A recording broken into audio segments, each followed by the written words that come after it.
Before we begin, viewer discretion is strongly advised. The following is for educational and entertainment purposes only. This is the verbatim federal courtroom testimony of the Sean Diddy Combs trial as reported by Inner City Press. Thursday morning's court session began like any other day. The press rows had been packed since early, cameras ready, attorneys from both sides exchanging documents with serious faces. Sean Combs sat at the defense table in a deep navy suit, his expression as impassive as he had maintained throughout the trial. But today would be different. When Judge Loretta Martinez declared the proceedings would continue, she looked down at her paper and informed the courtroom. The prosecution will call their next witness. The prosecutor stood, her face serious. Your Honor, we call Aubrey Drake Graham. A surprised murmur swept through the room. Reporters sat up straight. Phones were pulled out despite strict prohibitions against them. Even Diddy reacted, turning his head toward the entrance, his jaw muscles tightening. The courtroom doors opened and Drake walked in. Not the Drake of the stage, not the Drake of social media or music videos, but Aubrey Graham in a simple charcoal suit, silver gray tie, hair neatly trimmed. No jewelry, nothing flashy, just a middle-aged man ready to tell the truth. He didn't look at Diddy as he passed the defense table. His eyes focused straight ahead, his walk deliberate, as if this was a decision he had considered for a very long time. As Drake approached the witness stand, defense attorney Matthew Goldsmith jumped up as if sitting on a spring. Objection, Your Honor. We were not notified about this witness. Judge Martinez looked down at prosecutor Jessica Liu. Ms. Liu. The prosecutor calmly opened a file. Your Honor, Mr. Graham only agreed to testify last night. We sent an emergency notification to the defense at 11:23 p.m. I have the electronic receipt here. The judge reviewed the document and nodded. Objection overruled. Mr. Graham may testify. She turned to Drake. Please place your hand on the Bible and take the oath. As Drake was sworn in, his voice was clear, unwavering. I swear to tell the truth, the whole truth, and nothing but the truth. Mr. Graham, Prosecutor Liu began, why are you here today? Drake looked straight ahead, taking a deep breath. I'm not someone who likes to talk in courtrooms. My career, my life has been built on music, not testimony. But after following this trial and hearing what Cassie Ventura and others have shared, I could no longer remain silent. How do you know Sean Combs? I first met him in 2009 when my career was starting to take off. In this industry meeting, Diddy was like meeting a legend.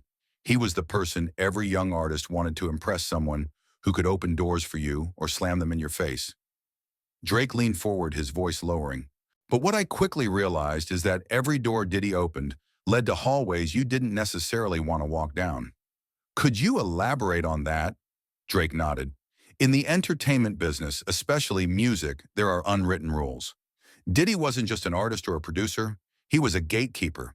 Someone you had to show loyalty to, had to attend his events, had to be in his circle if you wanted to go far. The prosecutor moved closer.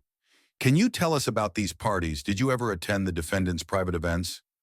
I received invitations, lots of them. Drake looked down at his hands for a moment. Early in my career, I went to a few of the big public parties. Those were the events everyone wanted to be at. But there were other parties, private gatherings, conversations after midnight, that I typically declined. Why did you decline? Drake looked directly at Diddy for the first time. Because I had heard stories. I had been warned. And I had enough people in the industry tell me about what happened at those parties to know I didn't want to be a part of it. Mr. Graham, can you tell the court about the consequences of refusing to attend these events? Drake smiled slightly, a smile that didn't reach his eyes. That's an interesting question, because on the surface there were no consequences. Nobody called and said, hey, you rejected Diddy's invitation, so we're canceling your contract. It wasn't like that. He paused. Instead, it was the calls you stopped receiving, the doors that suddenly closed, the goodwill that mysteriously disappeared. I remember one time in 2010, I declined an invitation to Diddy's mansion for a private conversation. A week later, a major performance contract I was about to sign got canceled. The organizer told my manager they had to go in a different direction. Do you believe these two events were connected? At the time, I wasn't sure. Now looking back, things are much clearer. It wasn't Diddy personally calling and making threats. It was a system, a network of people who owed him favors, who depended on his approval. Drake looked around the courtroom. The entertainment industry isn't just music or film. It's an ecosystem of power and influence. And at the center of that ecosystem were people like Sean Combs, people who didn't need to make direct threats because the system did it for them. Could you explain more about this system? Drake nodded slowly. Imagine a network of label executives, event organizers, managers record, company officials, producers, DJs, reporters, all knowing that if they listened to Diddy, doors would open. And if they went against him, the next call they might receive could be from their boss informing them they were restructuring the department. So why did you succeed despite refusing to participate? Drake smiled. Luck, timing, and perhaps most importantly, I built a direct channel to fans through the internet. When you have fans supporting you directly, you become less dependent on the system. He paused. But not everyone is that lucky. I've seen talents miss opportunities because they wouldn't play by the rules. Prosecutor Liu nodded, then shifted direction. Do you know Cassandra Ventura? I've met her at various industry events. Not closely, but I knew her. Did you ever notice anything unusual about the relationship between Ms. Ventura and Mr. Combs? Drake paused, considering his answer. From the outside, all celebrity relationships look normal. You see what they want you to see. But there were moments, small details that I only understand in retrospect. Like what? There was one time around 2016, I saw them at a post-Grammy event. Cassie looked beautiful as always, but there was something about her eyes, an absence. She only spoke when Diddy asked her a direct question. And when she went to get a drink, he never took his eyes off her, like he was measuring her every step. Drake looked down. I've been around a lot of famous couples. There's tension, and then there's control. That was control. Did you ever witness any direct abuse? No. But that's the issue, isn't it? These things don't happen out in the open. They happen behind closed doors in rooms that only certain people are allowed into. Drake shook his head. I'm not a direct witness to any physical abuse. But I witnessed the silence. I witnessed the fear. I witnessed how people, not just Cassie, changed their behavior when Diddy walked into a room. Prosecutor Liu posed a final question. Mr. Graham, why do you think it took so many years for these allegations to reach a courtroom? Drake looked directly into her eyes. Because the entertainment industry is built to protect those who generate profit, not those who are vulnerable. People like Diddy don't become powerful by accident. They're wrapped in layers of protection, lawyers, public relations, security assistants, all paid not just to serve them, but to keep their secrets. He looked around the room. And for those of us in the industry, we all played a part in building that culture. Every time we laughed at an inappropriate joke, every time we looked the other way, every time we called a rumor drama, instead of investigating it, we fed a system that allowed these things to happen. Drake looked directly at the jury. I'm not here to say I know everything Diddy did or didn't do. I'm here to say that all of us, every person in the industry, is responsible for creating a culture that protected privilege and power instead of protecting people. The courtroom was completely silent as he spoke his final words. It took Cassie 14 years to be heard. The future of music, of entertainment, of culture, all depends on what we do right now in this trial to ensure that no one else has to wait another 14 years for their truth to be acknowledged. Matthew Goldsmith, the defense attorney, stood up. He was a seasoned man with 30 years of experience defending wealthy and powerful clients. He understood that Drake was a dangerous witness, not because of what he had seen, but because of his credibility. Mr. Graham, Goldsmith began, his tone polite but sharp. You mentioned having your career affected after declining invitations from my client. But if I'm not mistaken, you're currently one of the most successful artists in the world, correct? That's correct. Drake nodded. So it seems that not participating in the system you described didn't really hold you back much, did it? I explained that I was an exception, Drake replied calmly. I had a direct channel to fans. Not everyone has that. Mr. Graham, you and my client have had some public disagreements in the past, haven't you? We've had differences in artistic opinion, yes. Just artistic. Not about a rapper named Meek Mill. Not about certain business disputes. The prosecutor stood up. Objection, Your Honor. Irrelevant. Goes to motive and credibility of the witness, Goldsmith countered. Sustained, the judge said. Mr. Graham, please answer. Drake looked directly at Goldsmith. I've had disagreements with Sean Combs on many issues. That's true. But I'm not sitting here because I have negative feelings toward him.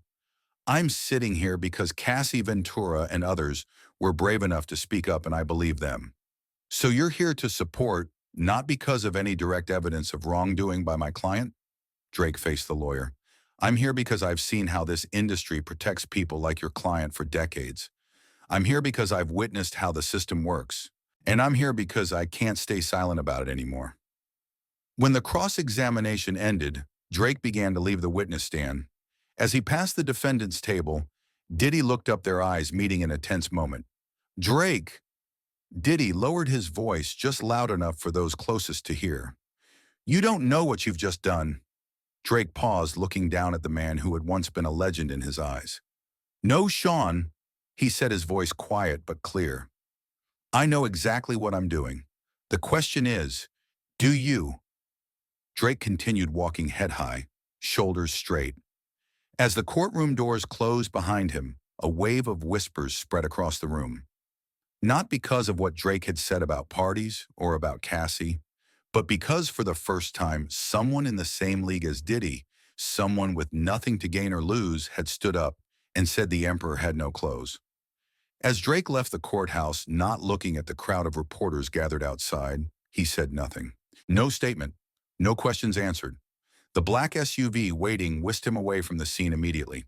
But during the court's lunch recess, the phones of reporters in the courtroom buzzed nonstop.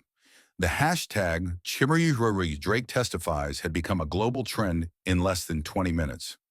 Major news outlets reported that the Grammy-winning artist had broken the silence and exposed the system protecting predators in the industry.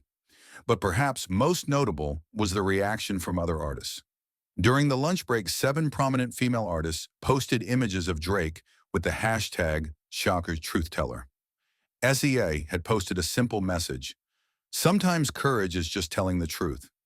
Thank you, Drake, for doing that today. Rihanna, who rarely comments on industry issues, posted a simple black and white image with the text, if you see something, say something, it's time. However, not all support was universal. Many of Drake's male peers maintained a notable silence. Others, like 50 Cent, posted ambiguous content like, when you jump off a sinking ship, make sure you know how to swim. Popcorn ready. Inside the courtroom, Diddy's lawyers whispered urgently. Their defense strategy needed adjustment. Diddy's eyes were cold as he stared in the direction Drake had gone. One journalist wrote in her post that it was the look of a man realizing the walls were coming down. And at the back of the room, Cassie Ventura sat with her attorneys, her eyes red but determined. For the first time since the trial began, there was a palpable sense that, maybe, just maybe, the truth might actually win.